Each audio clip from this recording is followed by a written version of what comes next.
They're the world's most infamous serial killers. It was the largest numbers of deaths attributable to a single mass murder in American history. Here it was, all-American boys killing all-American girls.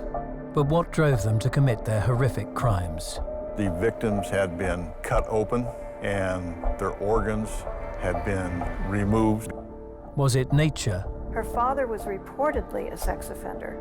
He's the most deranged fellow I ever met. Or nurture? The father stood and broke the mother's fingers one by one in front of the children.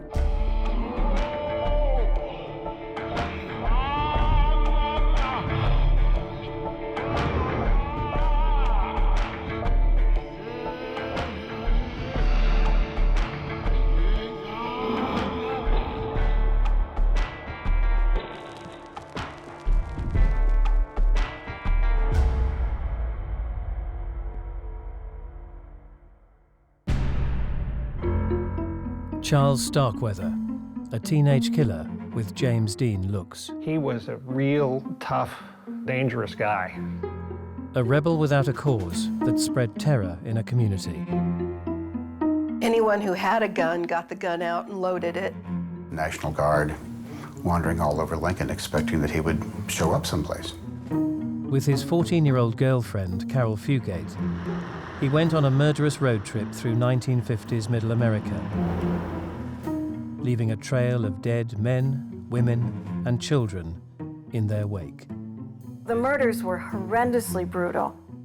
It is not just a one-on-one, okay, I'm shooting you, you're dead. They opened the door to the storm cellar and I was looking down and seeing those kids. I can close my eyes and still see it today. But were these young killers the twisted products of their environment, or were they born to kill?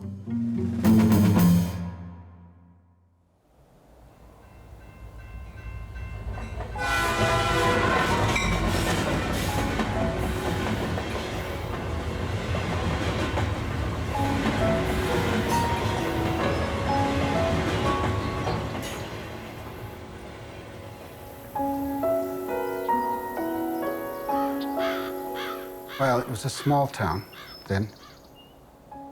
There were still downtown cornfields behind houses, very sleepy, people waiting for something to happen, a little bit of a feeling that you were never going to get out of the town.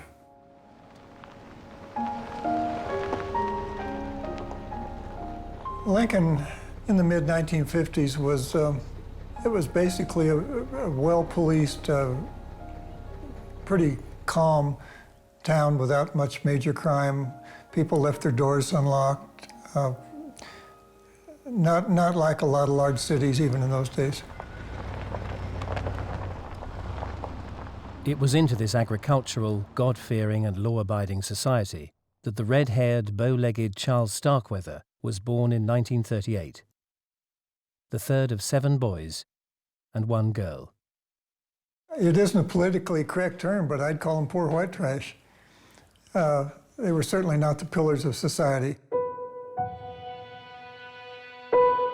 Mrs. Starkweather, his mother, was a very nice, hardworking woman that basically supported the family. Guy Starkweather worked off and on, but she was sort of the one that kept the family going, I think, and they had a bunch of kids. As far as I know, none of the other children ever got in any trouble. Working class is probably the best way to put it. Charlie Starkweather would remember his early years as idyllic, playing cowboys with his brothers, fishing with his father, and helping Mum in the kitchen. The family was poor, but they were not deprived. I mean, he ate, he had clothes. There was nothing to indicate that his childhood was anything out of the ordinary until he went to school. There was a huge change in him when he had his first day at school. He was teased terribly. He was bow-legged, and he was considered to be a slow learner, a dummy. And so school was horrendously traumatic in the context of such a big change for him.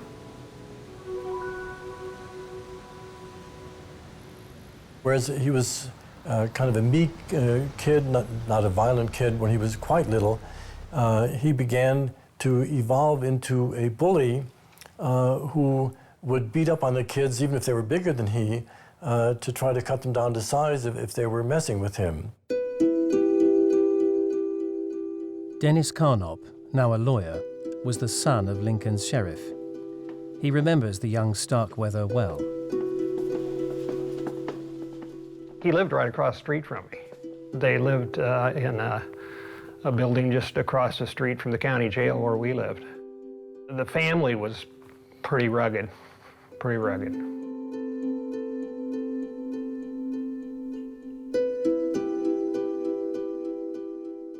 Charlie Starkweather was a PE assistant. He was a real tough, dangerous guy.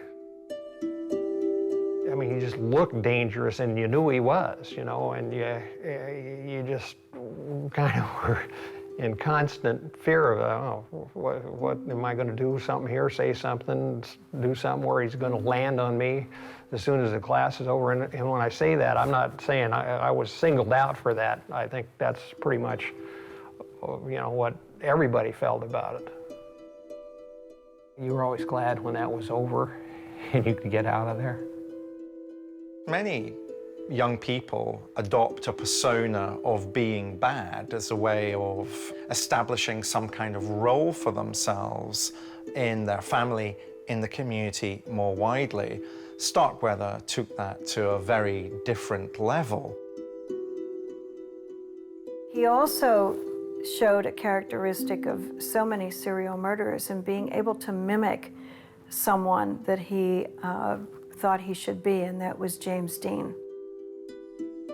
It was the time when there was the big, for the kids, which is what I remember, there was a big influence of James Dean and Rebel Without a Cause. I think there was a lot of anger, suppressed anger in the kids. It was just that feeling that there was nowhere to go. And what were you going to do? And how would you get out?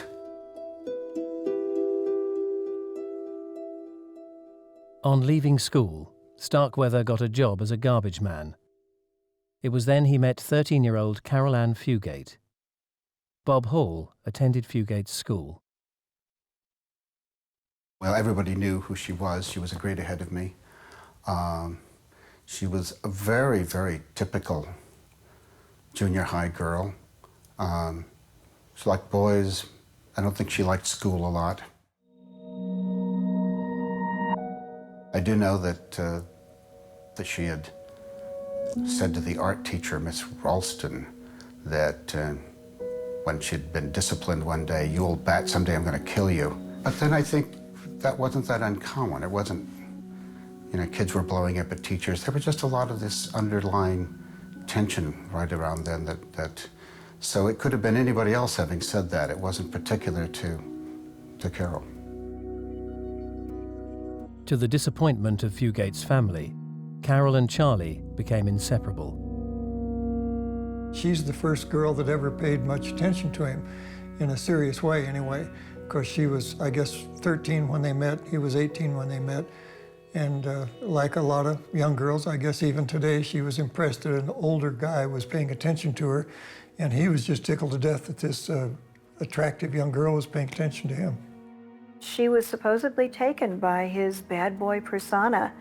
How many women do we know who like the bad boy, who like, being kind of around somebody who's living on the edge? Because it's exciting to them. I mean, if you're living in the flatlands of nothing around you and somebody comes to you and says, "Let me show you the world," in a way that you couldn't even dream of course, if you don't have your own solid identity, you're going to say, why not? But the few thrills that 1950s Lincoln provided were not enough for Starkweather. He had ambitions. His family was very poor, but when he took his job as a trash collector, and it was exposed to neighborhoods outside of where he had grown, the middle class and upper middle class must have seen as if they were millionaires. He knew he could never attain that. So what do? You become an outlaw.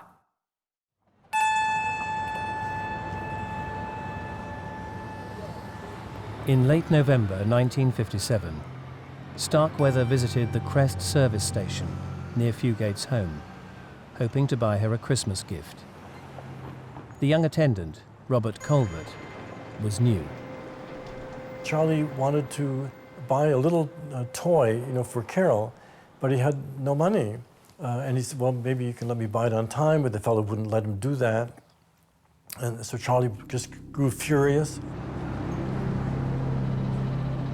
In the early hours of December the 1st, 1957, Starkweather began casing the gas station. After visiting the store twice on the pretext of buying cigarettes and gum, he pulled up on the highway, covered his face with a bandana, and held up the lone attendant with a shotgun. It was Robert Colbert, 21 years old, with a young pregnant wife at home. He wanted to get all the proceeds, that there were in it's like the safe or whatever, but they couldn't open the safe, so he just had to content himself with the $100 that there were in the open till. Starkweather forced Colbert into the driver's seat of his car. He took the service station attendant, Bobby Colbert, out on this rural road, shot him in the head with a shotgun, killed him. Just blew him away. Many people commit a murder as a one-off, as a byproduct of being angry or seeking revenge, or because of the force of particular circumstances at a particular point in their life. But crucially, the vast majority of murderers stop after committing the first murder.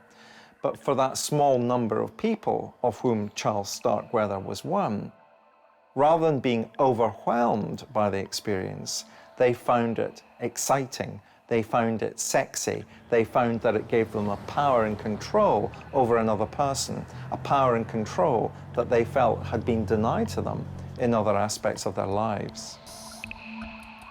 Charles Starkweather had taken his first life.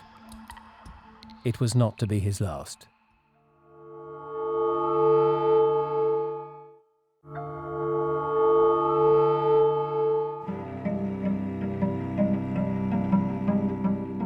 December 1957. Charles Starkweather had robbed the Crest service station in Lincoln, Nebraska, then taken the attendant Robert Colbert to a deserted road and executed him. He shot him in the head with a shotgun, killed him. Just blew him away.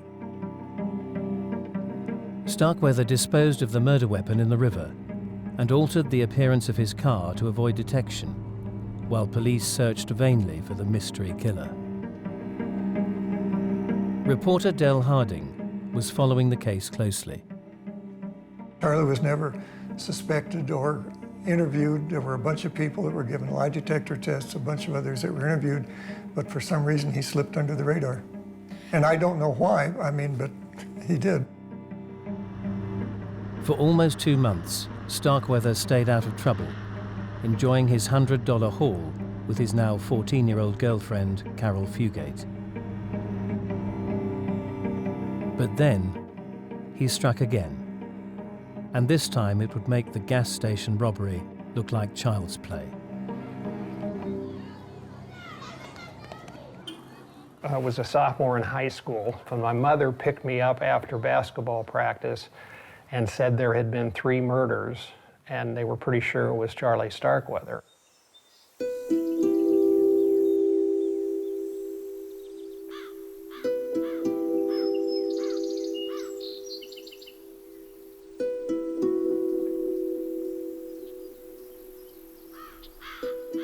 On January the 21st, 1958, Starkweather had entered Caril Fugate's home, where she lived with her mother, Velda Bartlett, her stepfather, Marion Bartlett, and her 2-year-old half-sister, Betty Jean.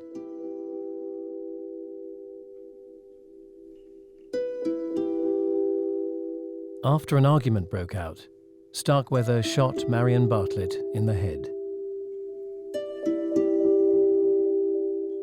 After he killed Mr. Bartlett, then Mrs. Bartlett was screaming and the baby sister was screaming, and that's when he killed them. Fugate's mother, Velda, was shot in the face. Her half-sister, Betty Jean, had a knife thrown into her throat and was beaten with the butt of a rifle. Her stepfather, Marion, was shot in the head and stabbed repeatedly in the throat. I think he got in an argument over Caril with Mr. Bartlett, and I think it just escalated from there. But I don't think he went there with a premeditated idea of, I'm going to wipe him out.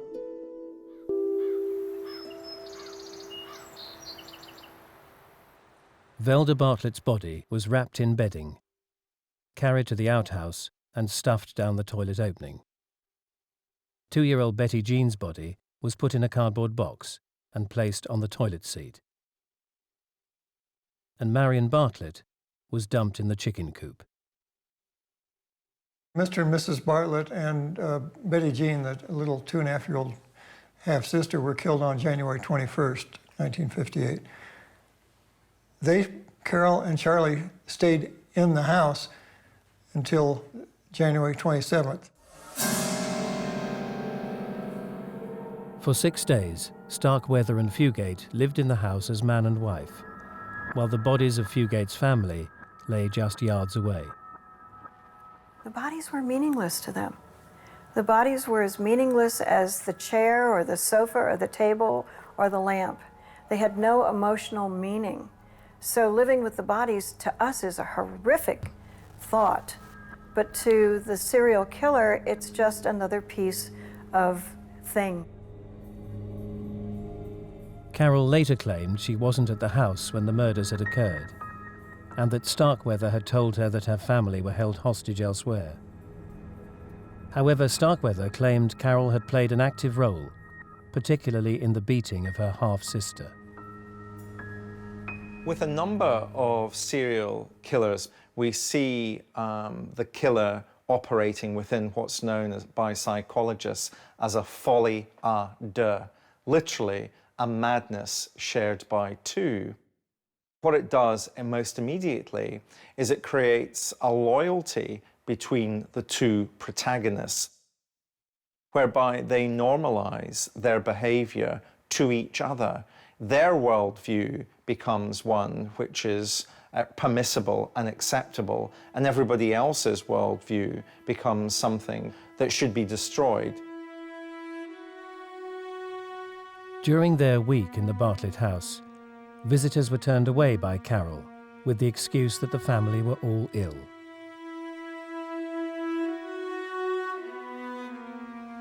So was she Starkweather's captive or accomplice? I find it very difficult to believe that Caril wasn't aware of what happened and his associate in crime. I don't think she was held hostage.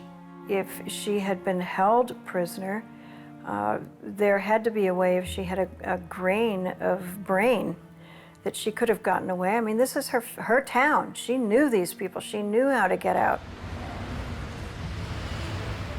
Was it Caril who precipitated the murders? That's something that I don't think people have considered, that she may have been the moving force behind the murder of her family, because she was, in a way, estranged from them because of him. After 6 days of being turned away, friends and relatives had grown increasingly suspicious. One of the relatives, maybe her grandmother, came to the house and was refused admittance and indicated that she was going to get the police because she wanted to get in that house. And I think they figured out, oops, the police may be coming this time and causing some problems, and maybe we better get out of here. Starkweather and Fugate packed clothes, got in his car, and left town. The bodies were discovered on a Monday evening, and the Bartlett murders made the 10 o'clock TV news that night. 3 murders was a pretty big deal in Lincoln, Nebraska at the time. Her mother and her 3-year-old half-sister. I mean, that's pretty shocking.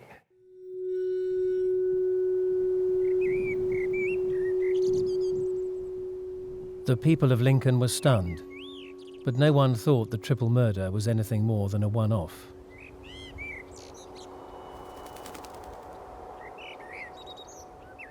All serial killers are on a journey of discovery, and that journey is not just a journey in space and time, but also a journey to discover the kinds of person that they want to be.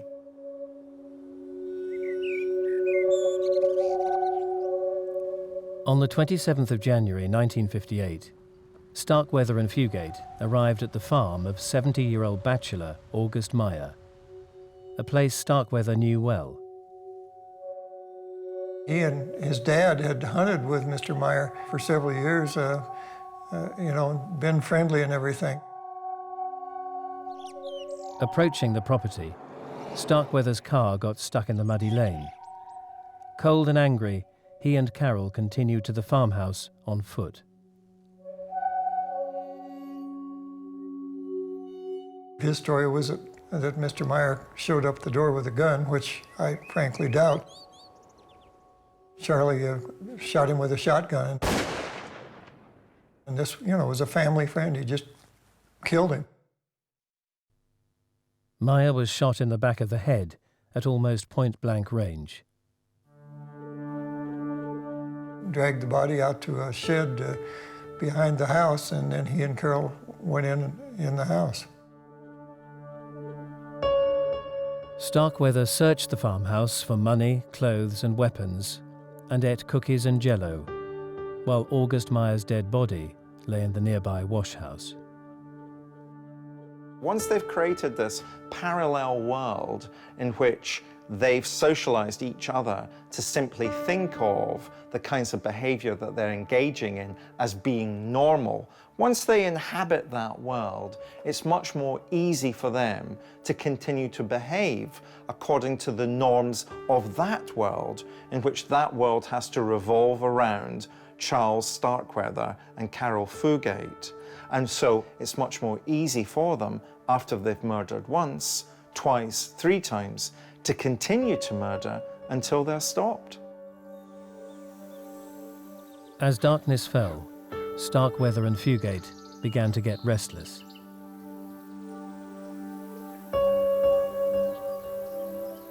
That night, they decided to leave, and Charlie's car was stuck in the mud in the lane leading up to the farmhouse. And so they took off on foot, and that's when they were walking down the nearby county road, and the teenagers from Bennett, Bobby Jensen, who was 17, and Caril King, his girlfriend, who was 16, being good Samaritans, stopped and offered them a ride.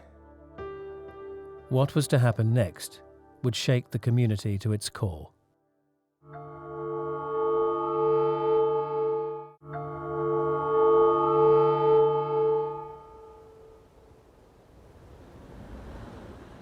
Nebraska, January 1958. Teenage killer Charles Starkweather's body count stands at 5. A gas station attendant. The mother, stepfather and half-sister of his 14-year-old girlfriend, Caril Fugate. And now, 70-year-old farmer, August Meyer.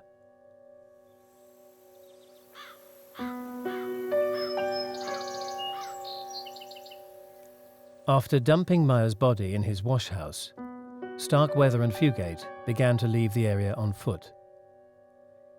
They were then offered a ride by young fiancés Robert Jensen and Caril King.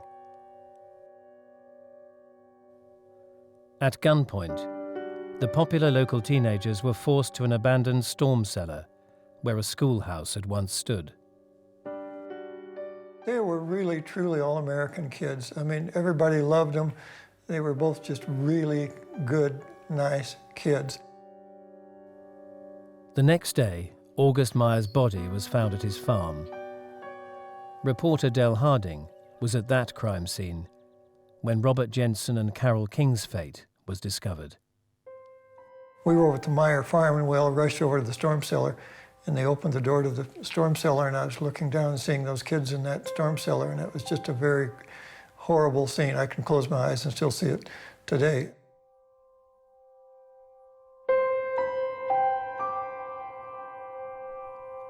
Robert Jensen had been shot 6 times in the head.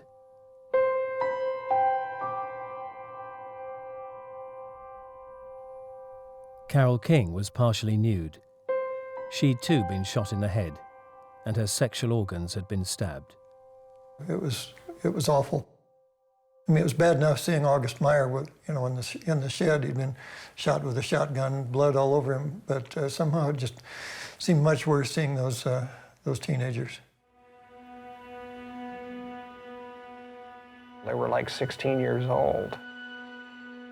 There was stabbing, there was mutilation, there was sexual assault. It's pretty gruesome stuff. Pretty gruesome stuff. Starkweather later denied the stabbing of Caril King. Newspaperman Del Harding was among many who believed him. The sexual mutilation, I'm personally convinced, was done by Caril Fugate. It's not unusual in a partnership serial killing. The man is the one who starts the first homicide, but he has a tremendous power over his female partner. She is not an unwilling partner. She's not what we call the Stockholm syndrome, where you're captured and you have to take on the identity of your captor in order to survive. That's not it at all. But they develop some type of an unusual bond where she will essentially do whatever he tells her to do and will participate in the actual crimes.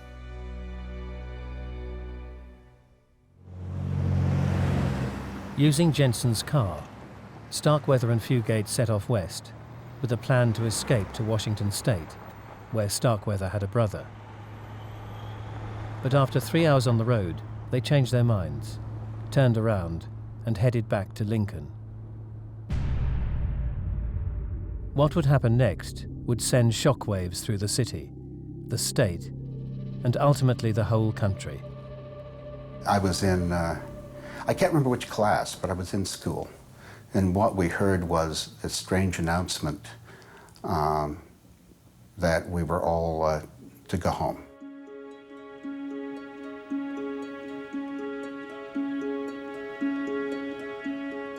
When we left the school, it was rather amazing. Again, you got to remember the kind of sleepy town, and here's a sea of cars outside the playground, of a traffic jam of cars waiting to pick up their kids. We had no idea what had happened. The school announcement, made no reference to what was going on. I think more of us thought that something had happened with the Russians. I think we were all afraid that there had been an invasion or World War III had started. And in a way, for Lincoln, maybe it had.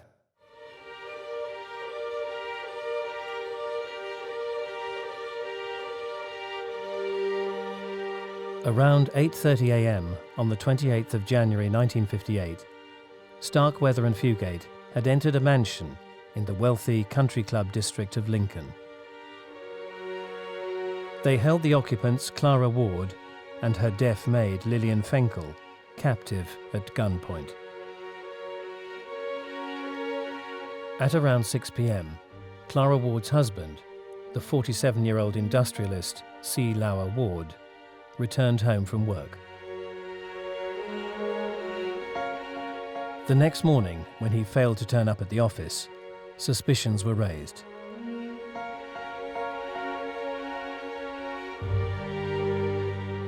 Lower Ward's body was discovered just inside the front door. He had been shot in the back and through the temple. Clara Ward was on the bedroom floor, dead from multiple stab wounds to neck, chest and back.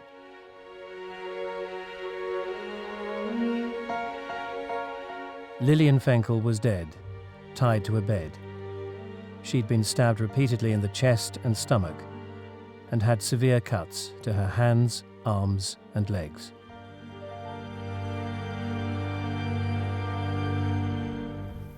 The murders were horrendously brutal.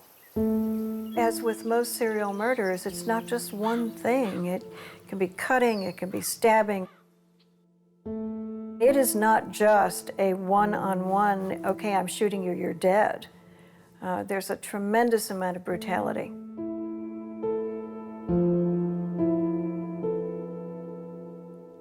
After the murder of Fugate's family, everyone in Lincoln had assumed the killers had left town for good.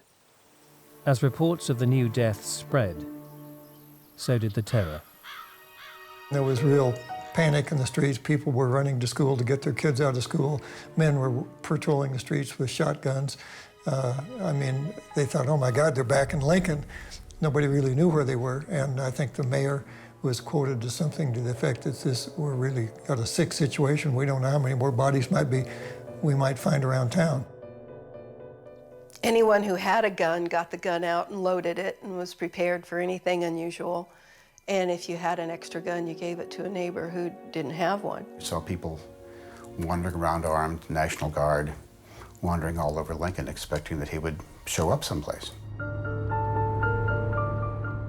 The Wards were prominent business people, lived in the nicest area in town, lovely house, had a maid, etc. So it's almost random. Nobody felt safe anywhere. Nowhere was safe. So often, the victims of serial killers are those people who are on the margins of our society. We're talking about people who are excluded because of their sexuality, because of the fact that they're selling sexual services, or because they're, for example, homeless. In terms of Starkweather and Fugate's victims, often we are talking about significantly wealthier victims, and that's very unusual in the phenomenon of serial murder. With panic on the streets, law enforcement mounted a massive manhunt for the teenage killers. People were scared, and I remember my dad and his deputies were, they were just going, they were hunting all over. They had roadblocks. They put out a call for they had a mounted sheriff's posse because they were trying to man all the roads in and out of town.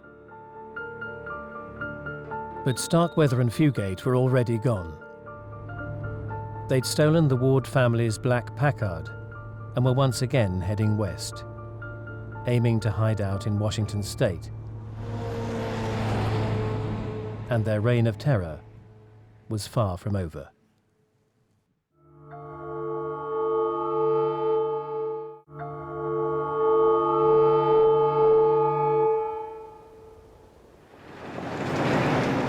Late January 1957, 10 men, women and children had been killed in and around Lincoln, Nebraska.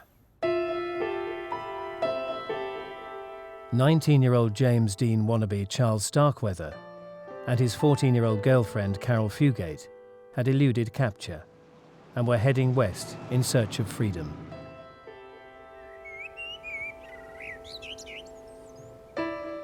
It was all part of a plan, to live happily ever after as arch criminals who were able to escape justice. It seems so absurd to us to imagine a 19-year-old and a 14-year-old living happily ever after what they did. But the adolescent mind is a brain that is not fully myelinated in the frontal lobes. So you're not dealing with people that you should measure on the same scale you would measure an adult. These are children, adolescents, with very poor ability to think ahead.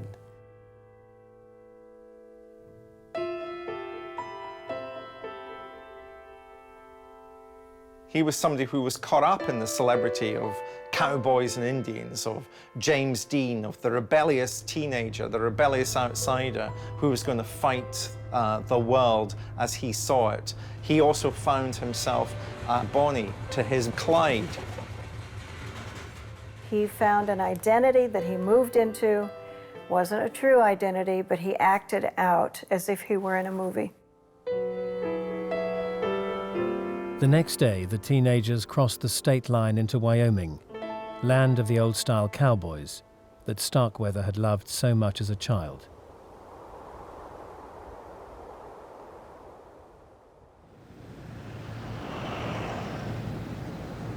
But passing through the small town of Douglas, they began to feel conspicuous. The Ward family's large Packard was eye-catching, and its Nebraska plates were a giveaway. Starkweather decided they needed another car. He decided to switch cars and saw a car on the side of the road near Douglas, Wyoming. There was a salesman sleeping in the car who he shot. 37-year-old traveling salesman Merle Collison was shot 9 times as he sat in his car. And then he can't get the emergency brake off. And someone comes up to him and said, do you need some help? And he points a gun at him and says, if you don't release this emergency brake, I'm going to kill you. But the Good Samaritan, 29-year-old geologist Joe Sprinkle, fought back. He was a big husky guy who wrestled with Starkweather and got the gun away from him, or he would have been another victim also. As Starkweather was disarmed, a Wyoming deputy arrived on the scene. Caril allegedly ran back and said to the deputy, "Save me, I've been held hostage by Charles Starkweather." Meanwhile, Starkweather took off in the Ward family's Packard and was pursued at speed through the Wyoming countryside, while officers fired on him from their moving vehicle. It was like the Old West. They were shooting at him from behind, and one of the bullets went through the back of the car and pierced his ear. At that time, Starkweather came to an immediate halt, and at that time, law enforcement arrested him without him causing any kind of a fuss.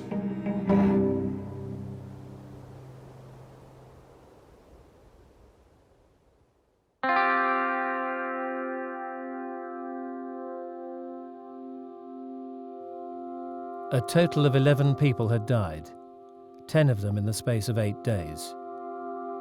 Now Starkweather was finally in custody. Despite Caril's claims of being an unwilling hostage, they were both charged with first-degree murder.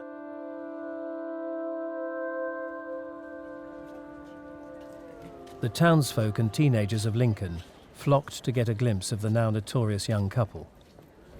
Sheriff's son, Dennis Carnop, had a bird's-eye view of the commotion his former schoolmate had caused.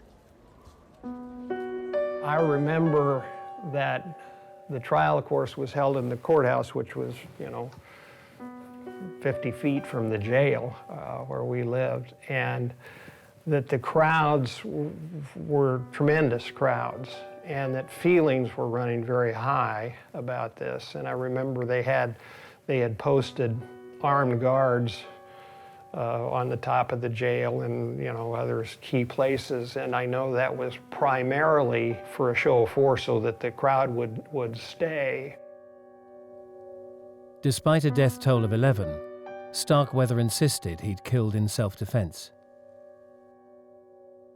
For me, there are two things going on there. Firstly, it's what criminologists would call a technique of neutralization. In other words, he's finding some way of justifying or minimizing the gravity of his behavior. But it also goes back, I think, to that sense of the fantasy life that Starkweather inhabited, whereby it's almost as if it's a perverse moral code. It's something that he's seen at the cowboy films, something he's read in a comic book.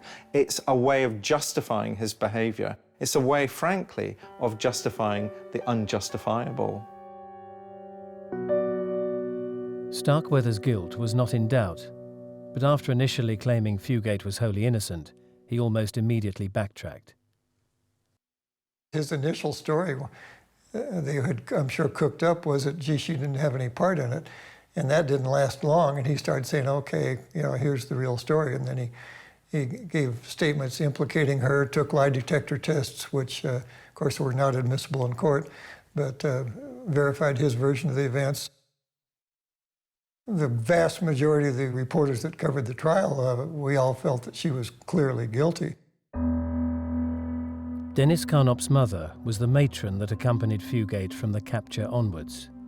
Any of the time that she had Caril never made any claim to be a victim, to be a hostage, to have no knowledge of it. It was only when they were talking to some greater audience that she told those stories.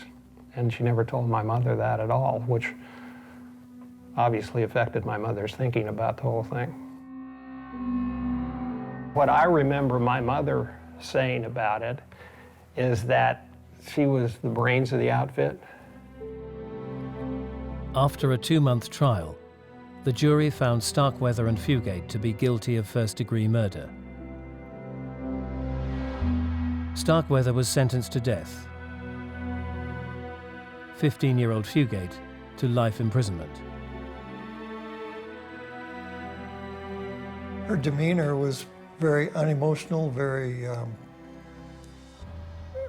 no expression on her face throughout the trial. The only time I ever saw a display of emotion was when she was found guilty, and she broke down and cried when the jury verdict came in.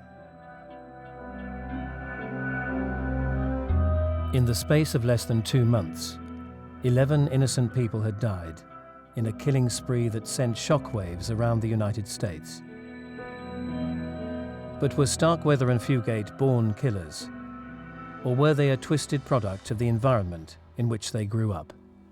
You have to remember that they're adolescents, 19 and 14. We're all adolescents at one time, and we've all felt at times like killing the teacher, mom, you know, who belted us, dad who wouldn't give us a bigger allowance, the brother that stole our toys, whatever. We've all had murderous fantasies.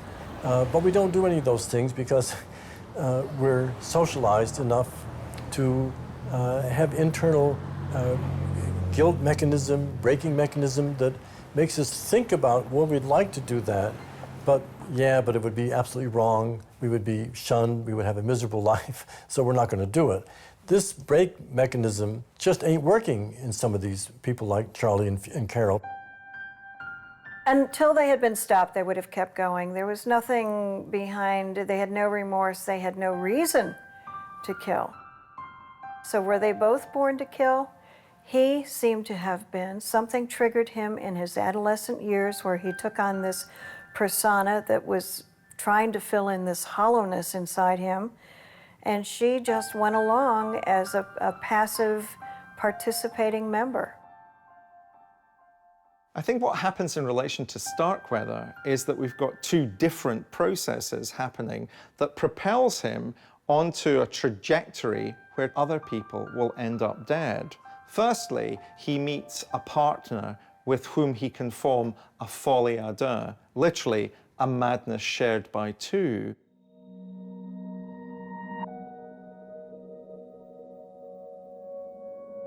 And that madness allows him to normalize a world in which his violence will be permissible, his violence will be acceptable, his violence will be desirable.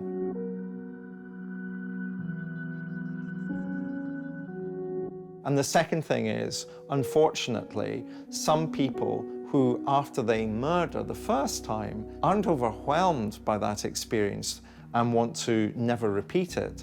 A small number of murderers want to continue to behave like that because they found that experience visceral, vital, exciting, sexy. They found that experience gave them a sense of self that was missing from other parts of their lives.